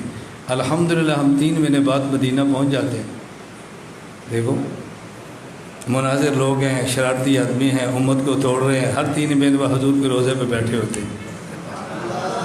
دیکھو کیسے شرارتی آدمی ہیں.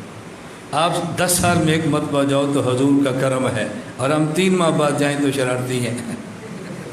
کیا صدقے جاؤں میں تمہاری اداؤں پر بھی. خیر فون بند ہوا، پھر فون آ گیا. میں نے کہا مولانا صاحب اگر میں ایئرپورٹ پہ آ جاؤں تو پھر؟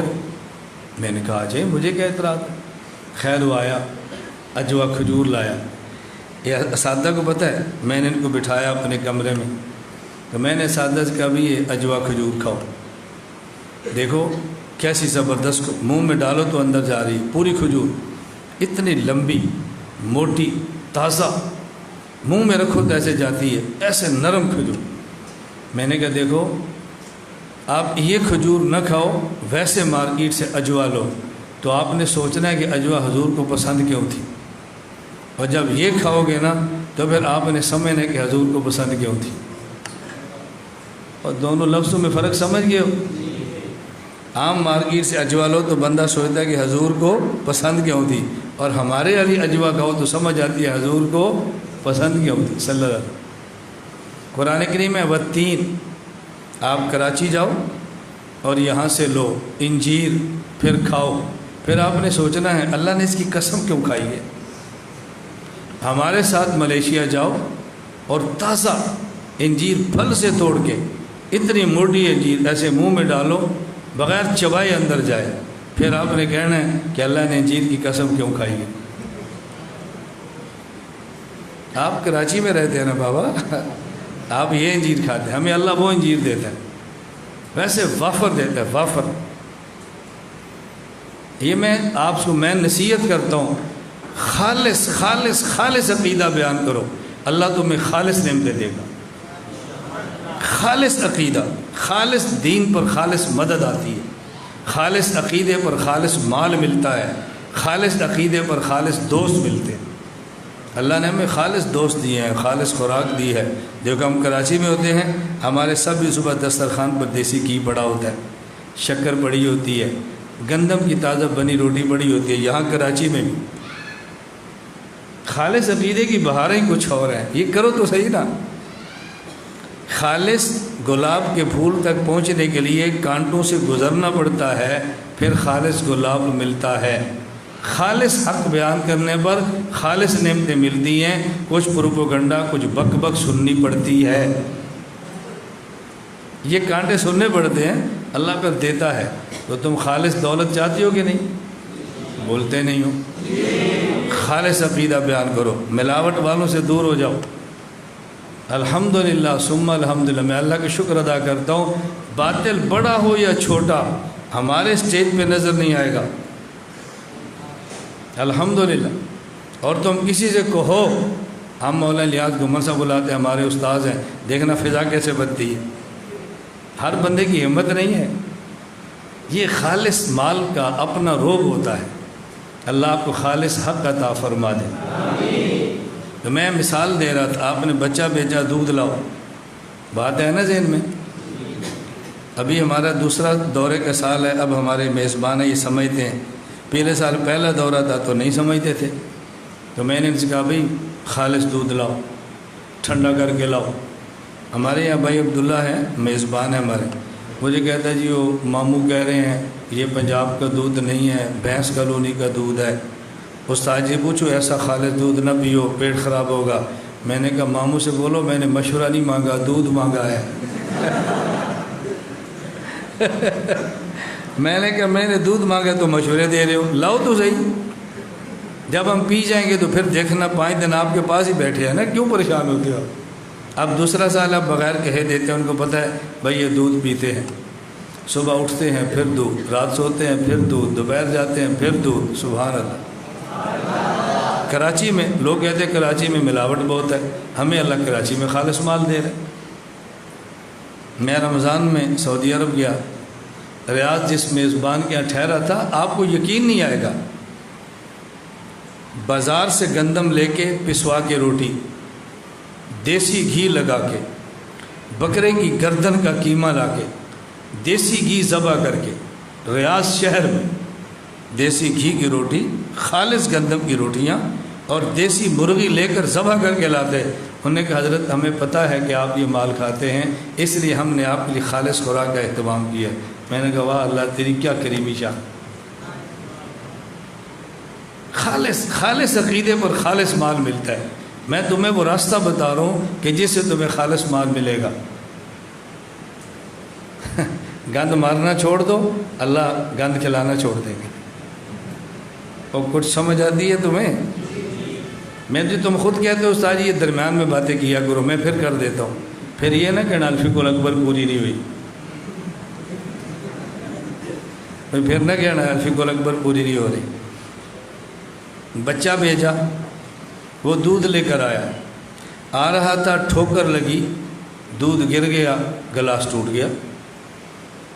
اب بچہ کہہ رہا استاد جی غلطی ہوگی معاف کر دو۔ تو نے جان بوجھ کے توڑا ہے؟ نہیں استاد جی معاف کر دو۔ معافی کس بات کی؟ جاؤ بیٹھو۔ استاد جی معاف کر دو۔ بھائی پھر وہی بات، تو نے جان بوجھ کے توڑا ہے، خود گرایا ہے؟ نہیں، پھر معافی کس بات کی؟ چلو کلاس میں بیٹھو۔ نہیں استاد جی معاف کر دو، مجھ سے غلطی ہو گئی ہے، میں نے گلاس توڑ دیا ہے، استاد جی معاف کر دو۔ مہمان کہتا ہے قاری صاحب یہ بچہ بہت ذہین ہے، اس بچے کی حس بہت تیز ہے، آپ اس کو کہہ دو کہ میں نے معاف کر دیا، یہ خوش ہو جائے گا۔ قاری صاحب کہتا ہے اچھا یار میں نے معاف کیا، خوش ہو جاتا۔ استاد نے معاف کر دیا۔ اب اس بچے نے غلطی کی نہیں، لیکن اپنی بھول کو، اپنی خطا کو، اپنی کوتاہی کو بھی کہتا ہے میں نے غلطی کی ہے، میں نے گلاس توڑا ہے، میں نے دودھ گرایا ہے، مجھے معاف کر دو۔ قاری صاحب اس کے لفظ نقل کرتے ہیں تاکہ خوش ہو جائے کہ بیٹا غلطی بنتی نہیں ہے، لیکن تو غلطی کہتا ہے تو میں نے معاف کر دیا۔ آدم علیہ السلام کا یہ کام کرنا ظلم نہیں تھا، ان نے ظلمنا کہا، خدا نے اسی ظلمنا کو نقل کیا۔ آدم ظلم نہیں ہے لیکن تو ظلم کہتا ہے، ہم نے یہ بھی معاف کر دیا۔ یہ تو ان کی حوصلہ افزائی کے لیے تھا، ہم نے اس کو گناہ سمجھ لیا۔ یہ تو ان کی دل جوئی کے لیے تھا، ہم نے سمجھا گناہ ہو رہا ہے۔ یہ گناہ نہیں ہو رہا، یہ آدم کی دل جوئی ہو رہی ہے۔ بڑے جن سے پیار کرتے ہیں اس کی دل جوئی بھی کرتے ہیں۔ اب سمجھ آ گئی؟ باقی رہ گیا عصا۔ بھائی عصا معصیت سے ہے، معصیت کا معنی ہمیشہ گناہ نہیں ہوتا۔ معصیت کا معنی کبھی آدمی ایک کام کرنا چاہتا ہے، وہ دوسرا جاتا ہے، اس کے ارادے کو دخل نہیں ہوتا، اسے بھی عصا کہہ دیتے ہیں۔ اب سمجھ آ گئی؟ فغوا، غوایت سے ہے۔ غوایت کا معنی کبھی ہوتا ہے گمراہ ہونا، کبھی غوایت کا معنی ہوتا ہے مشقت میں پڑ جانا۔ اللہ فرماتے ہیں آدم ایک کام کرنا نہیں چاہتے تھے، کر بیٹھے اور پھر مشقت میں پڑ گئے۔ جنت میں بغیر محنت میں مل رہا تھا، دنیا میں کما کے کھانا پڑ گیا۔ دیکھو میرا آدم مشقت میں آ گیا۔ یہ پیار کی باتیں ہیں یا گناہ کی باتیں ہیں؟ چلو پتر کراچی پڑھو، جاؤ کراچی۔ نہیں ابو میں نے ادھر ہی پڑھنا ہے۔ بیٹا کراچی پڑھو جا کے۔ نہیں ابو میں نے ادھر پڑھنا ہے۔ بیٹا یہاں پڑھو گے نا تو رات پھر بھینسوں کا دودھ بھی نکالنا پڑے گا، پھر تمہیں ڈیرے پر پٹھے بھی کاٹنے پڑیں گے۔ ابو میں کروں گا۔ اچھا کرو۔ اب وہ پڑھتا ہے تو پٹھے کاٹ رہا ہے، باپ کیا کہتا ہے؟ دیکھو بیچارہ، میں کہتا تھا کراچی پڑھ کے ادھر پڑھنی، اب بیچارے کو دیکھو پٹھے کاٹنے پڑ رہے ہیں، دیکھو اب اس کو گوبر اٹھانا پڑ رہا ہے۔ یہ باپ پیار کی باتیں کر رہا ہے یا بیٹے کی کوتاہیاں گنوا رہا ہے؟ اللہ فرماتے ہیں عصا آدم، دیکھو آدم کرنا کچھ آتا تھا، ہو کچھ کیا ہے، نتیجہ کیا؟ فغوا، جو جنت میں مزے کرنے تھے یہ گندم کاٹ کے خود پکا کے بیچارہ کھا رہے ہیں۔ یہ پیار کی باتیں ہیں یا گناہ کی باتیں؟ اللہ محبت کی باتیں فرما رہے ہیں اور ہم کہہ رہے ہیں آدم علیہ السلام سے گناہ ہو گیا۔ یہ بات سمجھ آ گئی؟ یہ میں نے ایک سوال اٹھا کے جواب دیا ہے، آپ کو اس سے اندازہ ہوا نا کہ عصمت انبیاء پر اعتراضات کے جواب کتنے آسان ہیں۔ کچھ سمجھ آئی آپ کو؟ چلو ایک آخری نبی ان کا بھی کر لیتے ہیں، ایک درمیان میں بھی کر لیتے ہیں، ایک اول، ایک درمیان، ایک آخر۔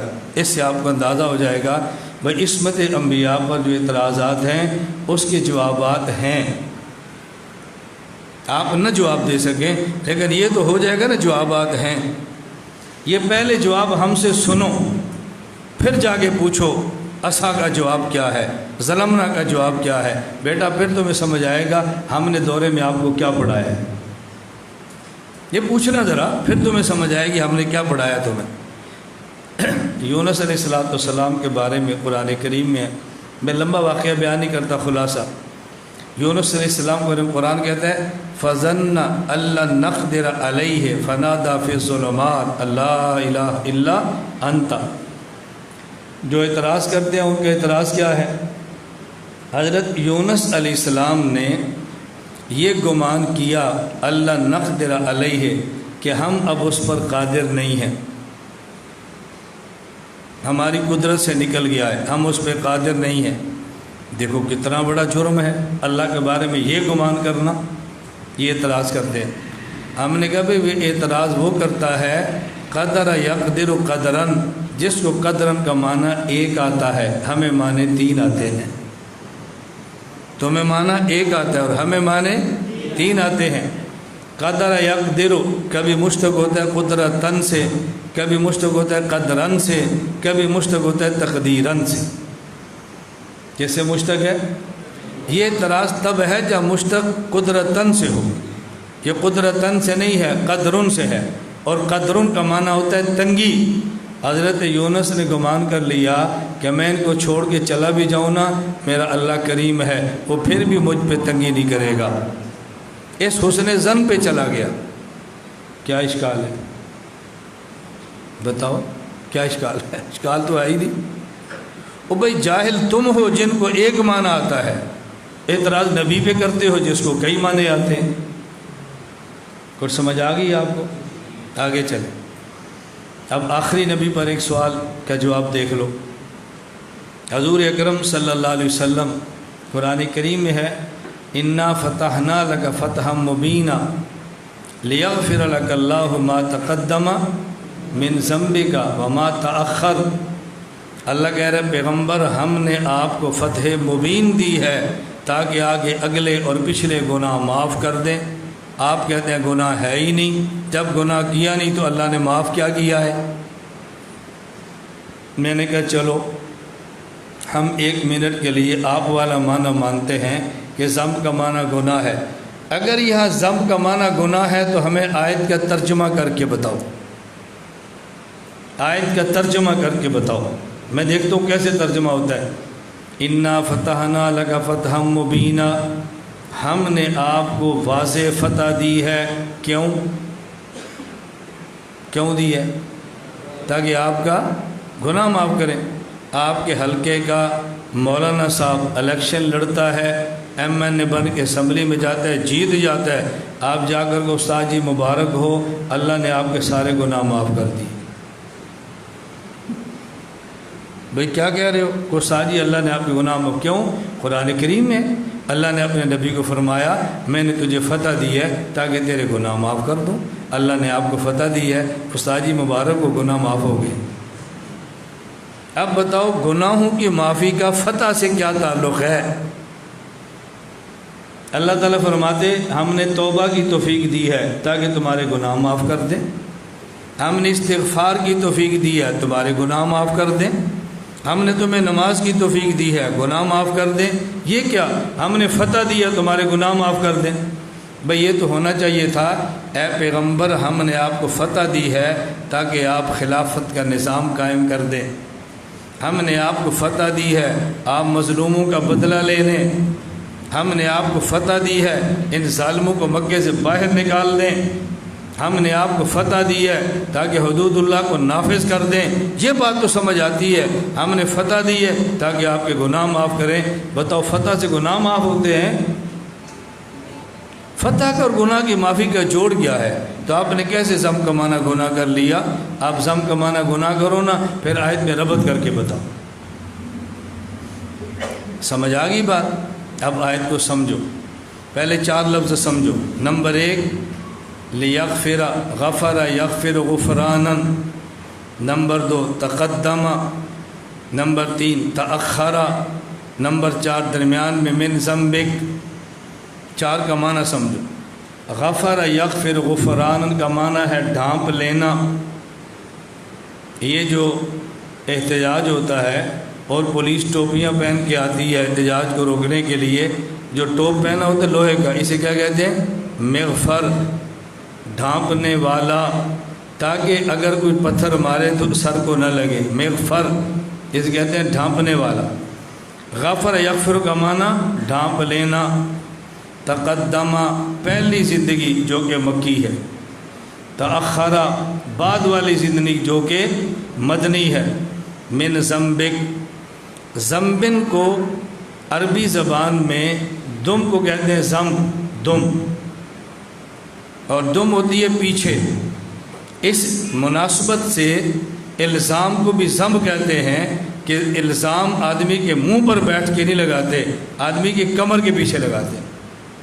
اس کی زندہ مثال میں آپ کے سامنے بیٹھا ہوں، تو اس کی فوٹو کھینچ دیا، اس بیچارے کتنا پریشان ہے، کھنچوا لو۔ ان کے کھڑے ہونے کی دیر ہے، بس فوراً 3 آتے ہیں کہ میری تصویر رہ نہ جائے، اور پھر فتوے بھی تم نے دینے ہیں کہ حرام ہے۔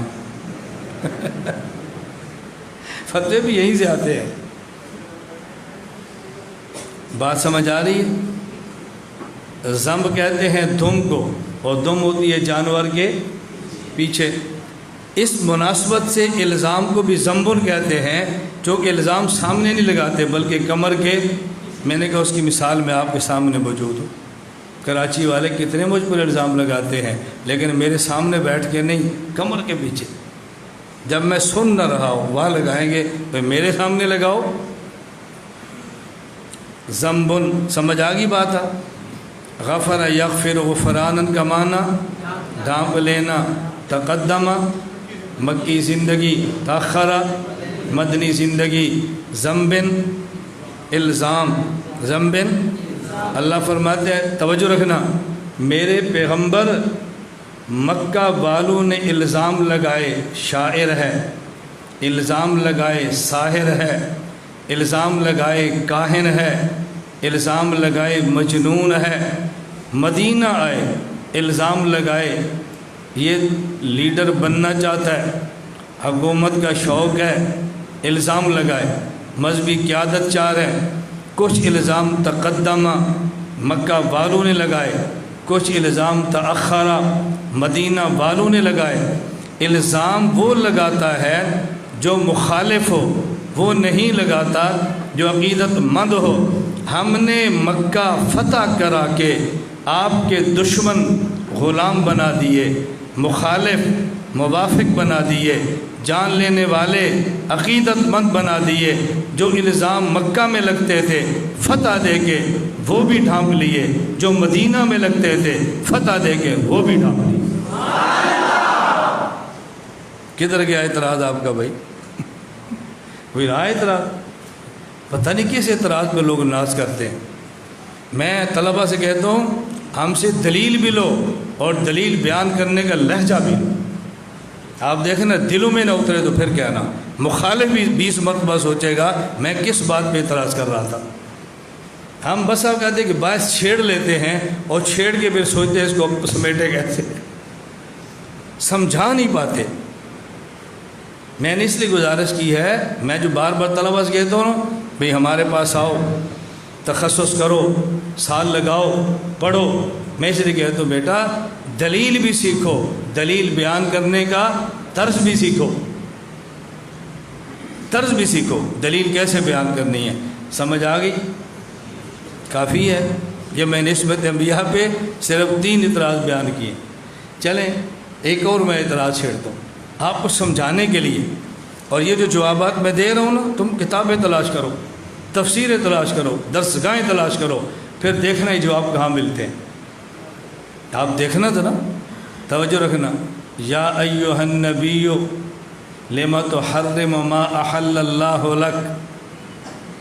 رسول اللہ صلی اللہ علیہ وسلم عصر کے بعد معمول مبارک تھا ازواج مطہرات میں حج کی جگہ تھوڑی دیر رکتے، ایک کیا رکے، شاید بل آیا، تھوڑی دیر ہو گئی، دوسری کیا گئے، ظاہر ہے عورتیں تھیں، شوقنیں تھیں، ہر کسی خواہش تھی حضور میرے پاس زیادہ دیر ٹھہرے، ان کے پاس کیوں ٹھہرے ہیں، شوہر بھی ہو اور نبی جیسا ہو، شوہر بھی ہو اور حضور جیسا ہو، کیوں اس کی تمنا نہیں ہوگی؟ تو لگتا ہے آپ نے یہ جو کیا پیا ہے، آپ کے تو منہ مبارک سے بو سی آ رہی ہے، میں تو شاید بھی ہے، یا پھر اسمیل کس چیز کی ہے؟ اب اللہ کے نبی سمجھے بھئی میں تھوڑی دیر وہاں زیادہ رک گیا ہوں نا، اس سے ان کو تھوڑی سی تکلیف سی الجھن سی ہوئی ہے کہ وہاں زیادہ دیر کیوں رکا ہوں، اور میں رکنے کی وجہ شاید تھی، پر میں حرام ہے، میں آئندہ شاید بھی ہوں۔ قرآن اتر گیا، قرآن آ گیا، یا ایھا النبی لما تحرم ما احل اللہ لک تبتغی مرضات ازواجک۔ اے نبی آپ کیا کر رہے ہیں؟ حلال کو حرام کر دیا بیویوں کی خاطر، قسم توڑو، اس کو حلال کرو. اب کہتے تھے کتنا بڑا گناہ ہے، اللہ کی حلال کردہ چیز کو حضور نے حرام کر دیا، کتنا بڑا گناہ ہے. میں آپ سے پوچھتا ہوں، حلال کو حرام کرنا گناہ ہے یا کفر ہے؟ بولو. تو پھر گناہ کیسے ہوا؟ کہو نا کفر ہے، سیدھی سیدھی بات کرو. اگر اس کا یہی مطلب ہے کہ آپ نے حلال کو حرام کیا تھا تو پھر کفر کہنا چاہیے نا، پھر گناہ کیوں کہتے ہو؟ سمجھ آ گئی بات؟ اس کا معنی وہ مطلب نہیں جو تم سمجھے ہو، اس کا مطلب اور ہے، اس کا مطلب اور ہے. توجہ سے بات سمجھنا. ایک ہوتا ہے حلال کو حرام سمجھنا شرعاً، حرام کو حلال سمجھنا شرعاً. شراب حرام ہے، کوئی بندہ کہتا ہے نہیں جی حلال ہے، یہ کفر ہے. ایک چیز حلال ہے، کوئی بندہ کہتا ہے حرام ہے، کفر ہے. ایک ہے شرعاً حلال کو حرام کہنا یا حرام کو حلال کہنا، اور ایک شرعاً حلال حرام نہیں ہوتا. آدمی اپنے اوپر پابندی ایسے لگا لیتا ہے کہ جیسے میں حرام سے بچتا ہوں نا ایسے ہی اس سے بچو گا، اور اس کو عرف میں کہتے ہیں میں نے اپنے اوپر حرام کر لیا. بھئی آپ یہ چائے پیو، اس میں چینی ہے، جی میں تو نہیں پیوں گا. کیوں؟ مجھے شوگر ہے. پھر کیا ہوا؟ جس دن سے مجھے شوگر ہو، یہ نا جس دن سے ڈاکٹر نے کہا نا کہ چینی نہیں پینی، حرام ہے، میں نے ایک دانہ بھی کھائی. کہتے ہیں نا حرام ہے، میں نے ایک دانہ بھی چینی کا چکھا. اب یہ حرام کا معنی کیا ہے کہ جس طرح حرام چیز سے بچتے ہیں نا اسی طرح میں اس سے بچ رہا ہوں. اس کا معنی یہ نہیں تھا اس نے سچ و چینی کو حلال کو اپنے اوپر حرام کیا، اس کا معنی یہ نہیں تھا. یہ شرعاً حلال حرام نہیں ہے. یہ معنی کیا؟ ایک چیز حلال تھی اور اس کو بندہ استعمال کرنا ایسے چھوڑ دیتا ہے جیسے حرام چیز کو چھوڑ دیا جاتا ہے. بھائی یہ کھاؤ، میں نہیں کھاتا، حرام ہے، آئندہ میں تجھے دوبارہ صلح بھی مار جاؤں. اس کا کیا مطلب ہے؟ کافر ہو گیا؟ کافر ہو گیا نا. اس کا معنی یہ ہے کہ جیسے کسی مرزئی کو کھلانا حرام ہے نا، آئندہ تجھے میں نہیں دوں گا، بس معاملہ ایسے کروں گا. یہ نہیں کہ حلال کو حرام کہہ دیا، معاملہ یہ تھا. اللہ فرماتے ہیں یا ایھا النبی لما تحرم ما احل اللہ. آگے بولو لکا اللہ اکبر. یا یہ اللہ کا پیار دیکھو اپنے پیغمبر سے. یا ایھا النبی لما تحرم ما احل اللہ لک قد فرض اللہ لکم تحلۃ ایمانکم. اللہ نبی کیسے سمجھا؟ وہ پیغمبر یہ جو شہد ہے ہم نے تو بنائی ہی تیرے لیے تھی، تو نے چھوڑ دیا بیویوں کے خاطر، کھاؤ اس کو، کھاؤ اس کو. یہ پیار ہے. یہ کیا ہے؟ اب دیکھو اللہ لفظ کیسا لا رہے ہیں. یا ایھا النبی لما تحرم ما احل اللہ لک. آگے تبتغی مرضات ازواجک. آگے آگے آگے قد فرض اللہ لک یا کم. قد فرض اللہ لک یا کم. دیکھو نبی کو چھوڑ دیے. قد فرض اللہ لکم تحلۃ ایمانکم. اب نبی کو خطاب نہیں ہو رہا، خطاب کا رخ بدل گیا. پیغمبر شہد تیرے لیے بنائی، تو نے بھی چھوڑ دیا صرف بیویوں کی وجہ سے، کھاؤ اس کو. قد فرض اللہ لکم. امت یہ بات سن لے، اگر تم نے کبھی قسمیں اٹھائی اور قسم توڑو، کفارے ادا کرو، بلا وجہ قسمیں نہ اٹھایا کرو. جب قسم کے معاملہ آیا تو اللہ نے خطاب نبی سے موڑ کے امت کی طرف کر دیا، اور جب شہد کی باری آئی تو خطاب نبی کو ہو رہا ہے. تیری وجہ سے ہم نے ان کو دیا تھا، تو نے ان کی وجہ سے خود کھانا چھوڑ دیا. یہ آپ نے کیا کیا؟ یہ ہے محبت کی بات. میں ایک واقعہ سنایا کرتا ہوں. فیصل آباد جامعہ امدادیہ درجہ خامسہ والے ساتھ میں تھا. عصر کے بعد طالب علم کھیلتے تھے تو کھیلتے ہوئے ایک طالب علم دیوار کے ساتھ زور سے لگا.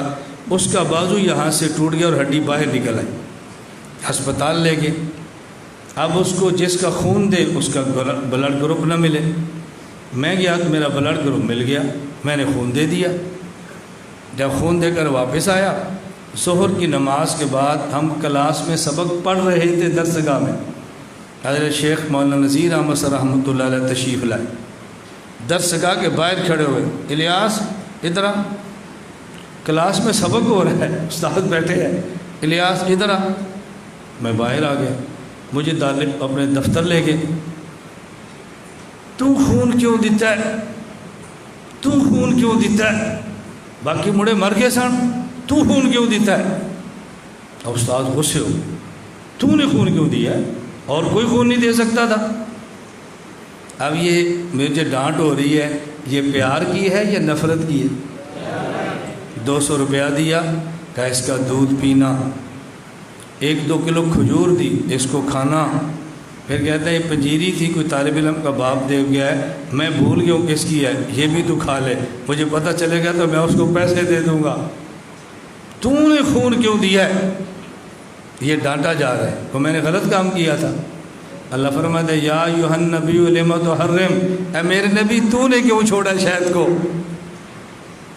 یہ پیار ہے، یہ محبت ہے، محبت کی ڈانٹ ہے، تم نے اس کو گناہ سمجھ لیا ہے۔ یہ اللہ کی اپنے پیغمبر سے محبت کی باتیں ہو رہی ہیں اور ہم نے اس کو گناہ سمجھ لیا ہے۔ اور اس لیے یاد رکھنا، اس آیت کی وجہ سے عصمت نبوت پر وہی اعتراض کرے گا جو خانقاہ اور ادب کے ماحول سے دور ہے، خالص خشک قسم کا مولوی ہے، ادب والا کبھی اعتراض نہیں کرے۔ کوئی مل جائے تو مجھے بتانا کہ نہیں جی فلاں پیر نے بھی اعتراض کیا، نہ، پیر مرید نہیں کریں گے، ادب والے نہیں کریں گے، خوش قسم کے لوگ کریں گے۔ اس لیے ہم اپنے طلباء سے کہتے ہیں کہ خشکی سے نکلو، ذکر والے مولوی بنو، ذکر والے، تہجد والے بنو، ادب والے بنو، خانقاہوں والے بنو، اللہ اللہ کرنے والے بنو، پھر تمہیں انشاءاللہ ذکر کا بھی مزہ آئے گا، تلاوت کا بھی مزہ آئے گا اور گفتگو کرنے کا بھی مزہ آئے گا۔ چلیں دیکھیں، کچھ سمجھ آ گئی؟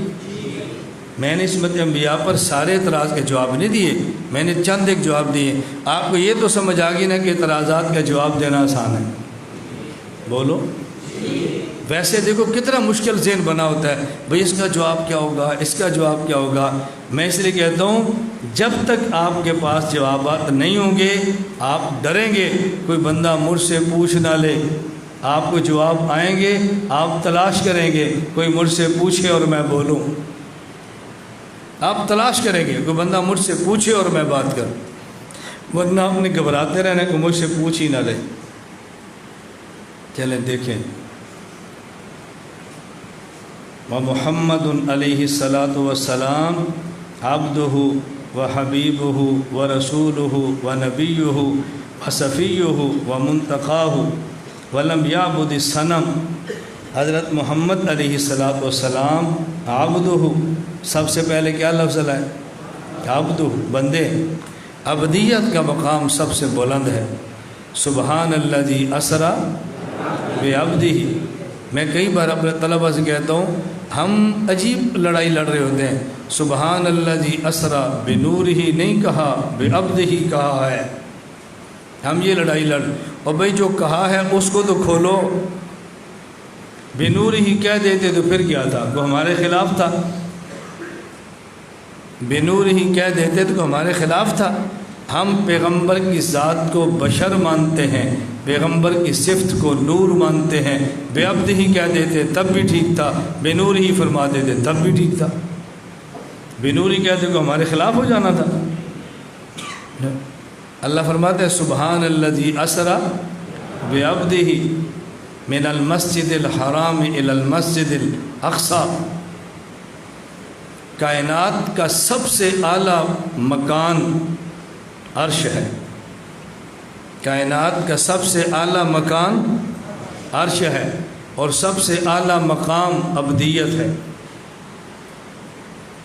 اب یہ تو معراج پہ میرا 2 گھنٹے کا بیان ہے، آپ کسی پر سن لیں آپ کو مزہ آئے گا۔ ہمارے یہاں فضائل نہیں چلتے، ہمارے یہاں شبہات کی صفائی ہوتی ہے۔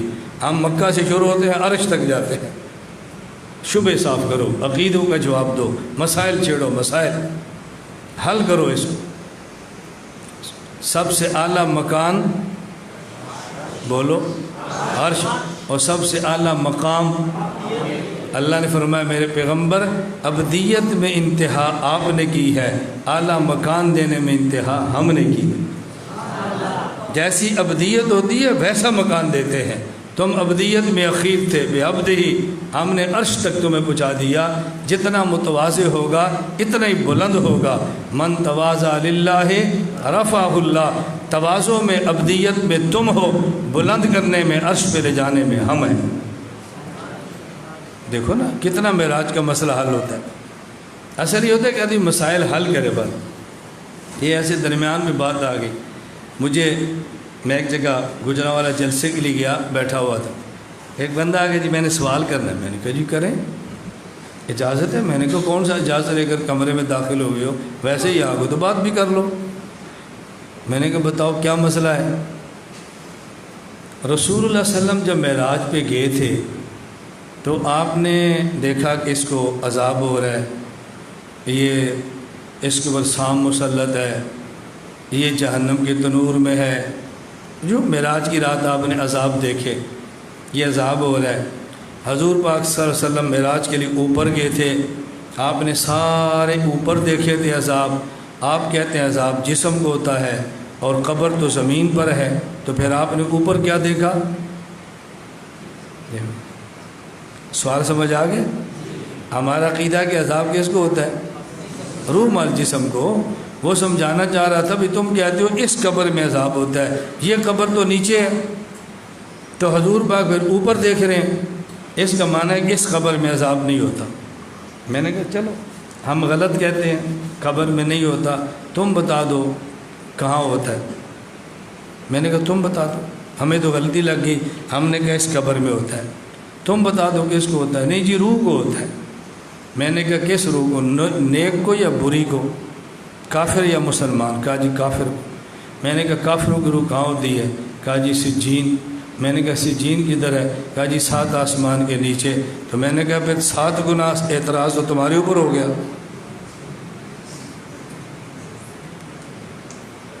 7 گنا اعتراض تمہارے اوپر ہے. ہم کہہ رہے ہیں زمین پر جو یہاں ہے، تم کہتے ہو سجین پر جو 7 سے نیچے ہے. اگر ہمارے اوپر اعتراض 1 مرتبہ ہے تو تمہارے اوپر 7 مرتبہ ہے. تم جواب دو پھر اوپر حضور نے کیا دیکھا تھا. چپ. میں نے کہا بس علم ختم ہو گیا. اتنا علم تو میں دورہ تفسیر میں سمجھایا تھا، وہ ختم ہو گیا. یہ نہیں بتایا تھا اس پر سوال بھی ہونا ہے. یہ ہے جی قرآن بہت آتا ہے سبحان. یہ قرآن آلور ہے. میرے کہتے جی بتائیں. میں نے کہا میں بتاؤں گا بھی مجھ پر اعتراض اتنا ہے، تیرے اوپر اتنا ہے، تو جواب دے نا، میں کیوں جواب دوں. سمجھ آ گئی بات. پھر میں نے کہا بیٹا بیٹھو، سمجھو تیرا علم پورا ہو گیا ہے، اب سمجھ لو. پہلے یہ بتاؤ کہ رسول اللہ صلی اللہ علیہ وسلم نے جو عذاب دیکھا تھا کہاں دیکھا تھا؟ کیا جی آسمان پہ. میں نے کہا کوئی دلیل لاؤ. حضور مکہ سے مدینہ جا رہے تھے، راستے میں دیکھا تھا، اسی زمین پر دیکھا تھا. آسمان کی حدیث لاؤ. بھئی 2 قول ہیں، آپ نے کہا دیکھا تھا. ایک قول ہے کہ اسی زمین پہ دیکھا تھا، تو سوال حل ختم ہو گیا نا. تو جب اس زمین پہ دیکھا تو سجین تو بہت نیچے ہے نا، تو ہمارا عقیدہ ثابت ہوا یا تیرا ثابت ہوا؟ سمجھ آ گئی بات. میں نے کہا اگر آپ نے آسمان پر بھی دیکھا ہو پھر بھی ہمارے خلاف نہیں ہے. مجھے کہتے جی کیوں؟ میں نے کہا آپ آسمان پہ دیکھیں. دیکھو میں اوپر بیٹھا ہوں یا نیچے بیٹھا ہوں؟ جی اوپر. میں ویسے ادھر آؤں، یہ دیکھو کیا ہے. میں نیچے گیا ہوں یا اشارہ نیچے کیا؟ اس کا کیا معنی کہ ابھی کرسی کے اوپر آ گیا. حضور آسمان پر ہے، پوچھ رہے ہیں اس کو عذاب کیوں ہو رہا ہے، اس کو کیوں ہو رہا ہے، اس کو کیوں ہو رہا ہے. حجاب ختم ہو گئے. آپ حاضہ فرما رہے ہیں، یہ میں حاضہ ربی پر بات کر چکا ہوں. سمجھ آ گئی آپ کو؟ ابھی حاضہ ربی پر وہی سمجھیں گے نا جو پہلے دن سے تھے، جو نہیں تھے بعد میں پوچھیں گے بھی حاضہ ربی کیا ہوتا ہے. آپ کہنا یار سموسے کھاؤ، عصر کے بعد سموسے ہوں گے انشاءاللہ. کہنا بھی سموسے کھاؤ. اب حاضہ سموسہ دیکھو، حاضہ ربی تو گزر گیا ہے. بتاؤ کتنا آسان ہے یہ قبر کا مسئلہ، کتنا آسان ہے. میں نے آپ سے کئی بار کہا نا الحمدللہ دیکھو ہمیں کوئی الجھن نہیں ہو رہی، کوئی زور لگانا پڑا ہو، یعنی کہ میرا مطلب یہ ہے، میں کہنا یہ چاہتا ہوں، میرا مقصد یہ ہے، اس کا مطلب ہے کہ اس کو نہیں پتہ اس کا میں کوئی یعنی کرتا ہوں، اس کا مطلب کہ اس کو نہیں پتہ، یہ جائے نا، یعنی کہ مطلب ہے، مقصد ہے، میں کہنا چاہتا ہوں۔ بھائی جو کہنا چاہتا ہے کہہ دے، اب کہنا چاہتا ہوں کہہ بھی دو بس۔ وَلَمْ يَعْبُدِ الصَّنَمَ، رسول اللہ صلی اللہ علیہ وسلم نے کبھی کسی بت کی عبادت نہیں فرمائی، کمپرومائز نہیں کیا کبھی۔ مشرکین نے کہا تھا 1 سال ہم 1 سال تم، 1 سال ہمارا خدا 1 سال تمہارا خدا، اور میں لا اعبد ما تعبدون ولا نعبد ما عبدتم، یہ کمپرومائز مجھ سے نہیں ہوتا، لکم دینکم ولی دین، اپنا اپنا کام کرو، کمپرومائز نہیں ہوتا مجھ سے، لکم دینکم ولی دین، اپنا کام کرو۔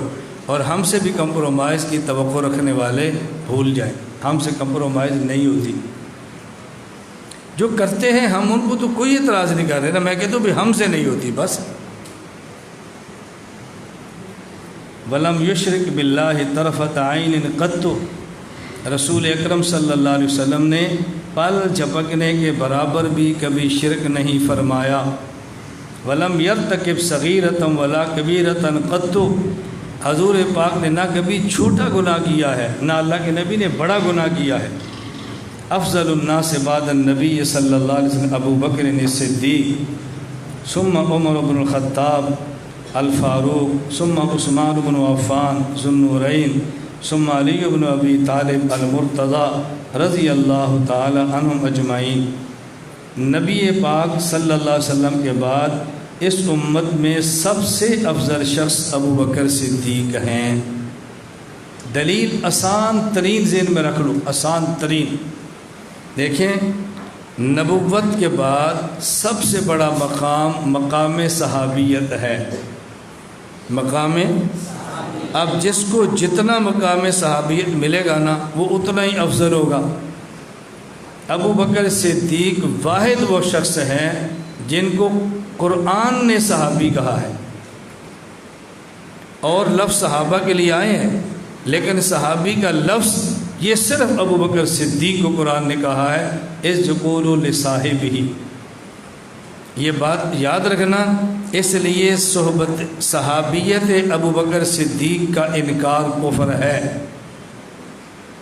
یہ علماء نے لکھا ہے۔ ابو بکر صدیق کی صحابیت کا انکار کرے نا تو پھر کفر ہے، کیوں؟ اس لیے کہ ان کی صحابیت قرآن کی نص سے قطعی سے ثابت ہے، جو قطعی الثبوت بھی ہے، قطعی الدلالت بھی ہے۔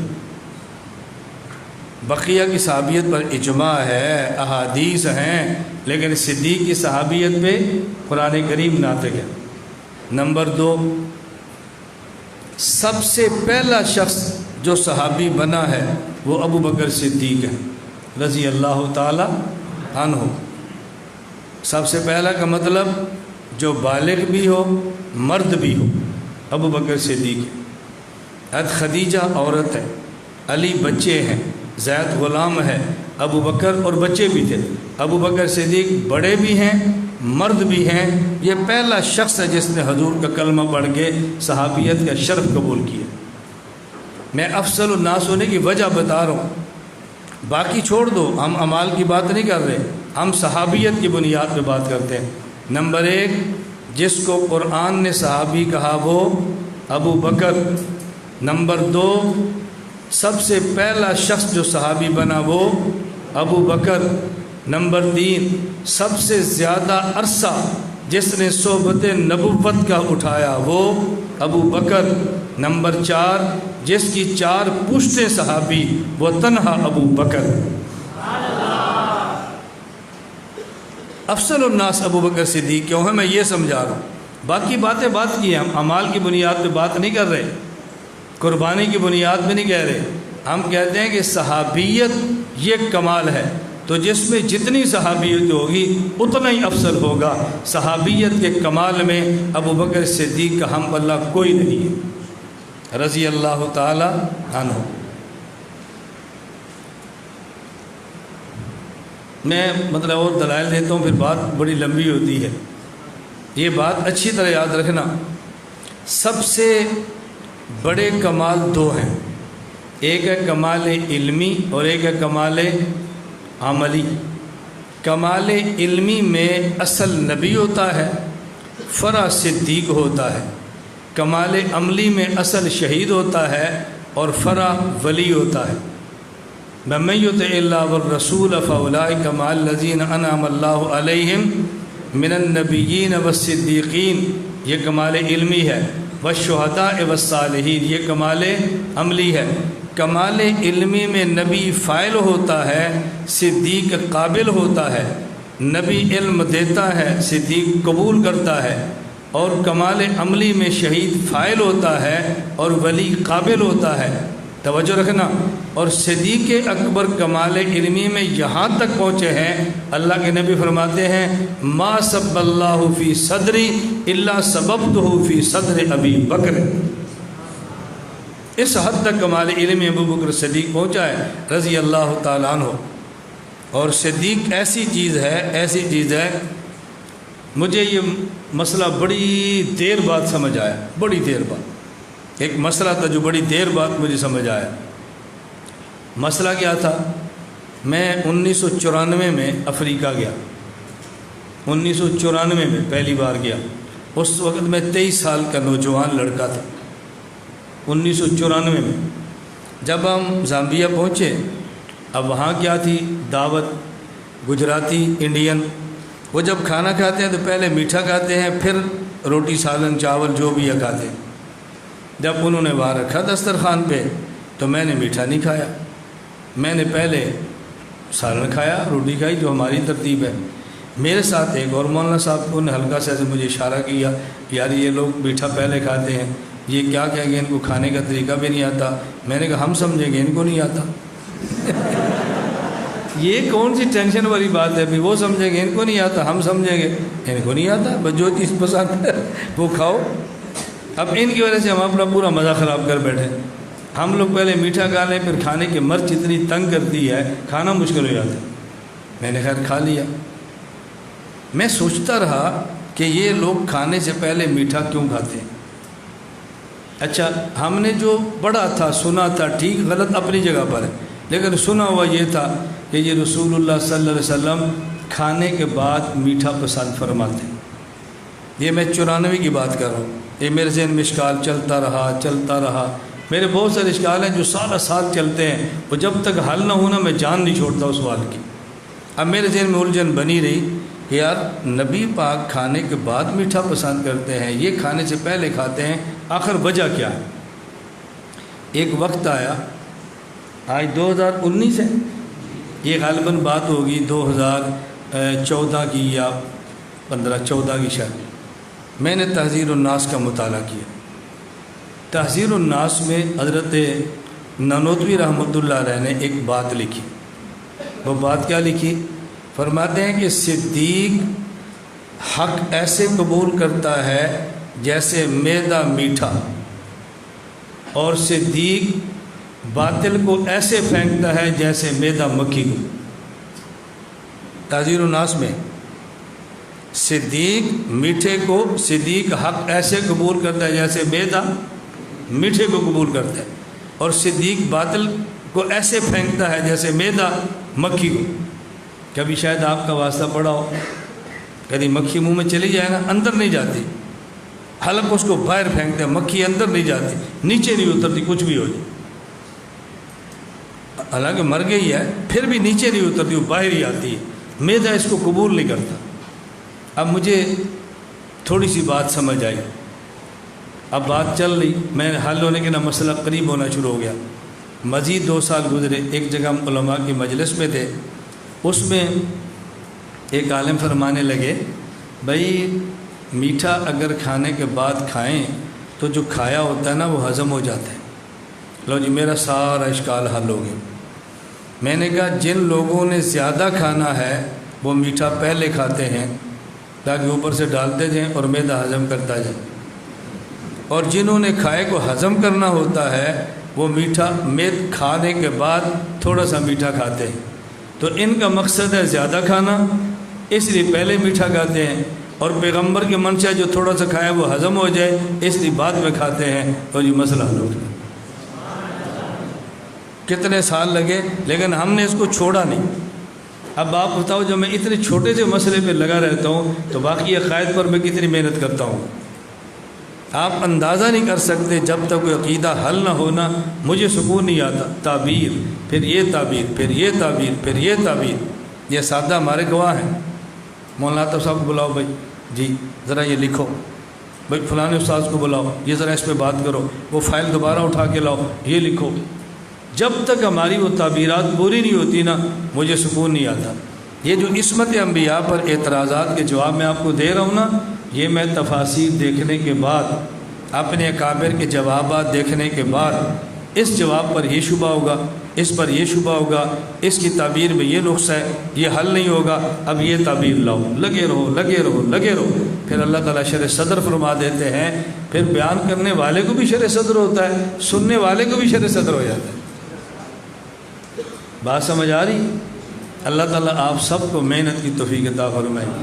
ٹائم ہو گیا، ادھر جو دیکھتا ہے پتر۔ میں نے کہتا ہوں بھئی ایک میزبان ہوتا ہے بیوقوف، ایک میزبان ہوتا ہے سمجھدار۔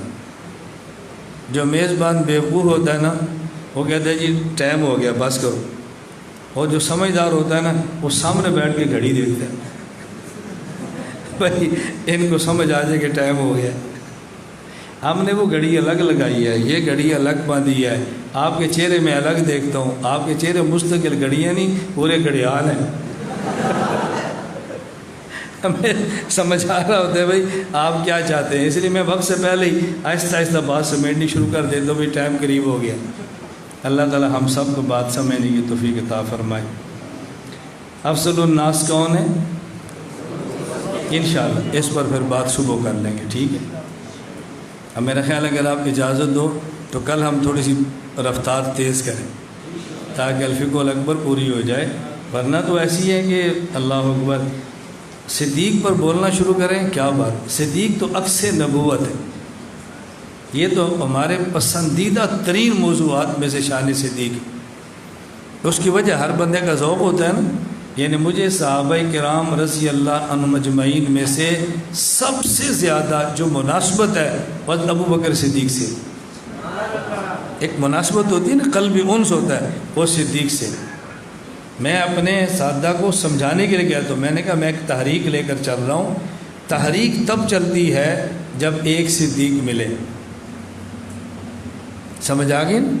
یار غار یہ کنایا ہے، صدیق ملے، ایک عمر ملے، ایک عثمان ملے، ایک علی ملے، پھر تاریخیں چلتی، ورنہ تاریخیں نہیں چلتی۔ اللہ تعالی ہم سب کو عطا فرما دے۔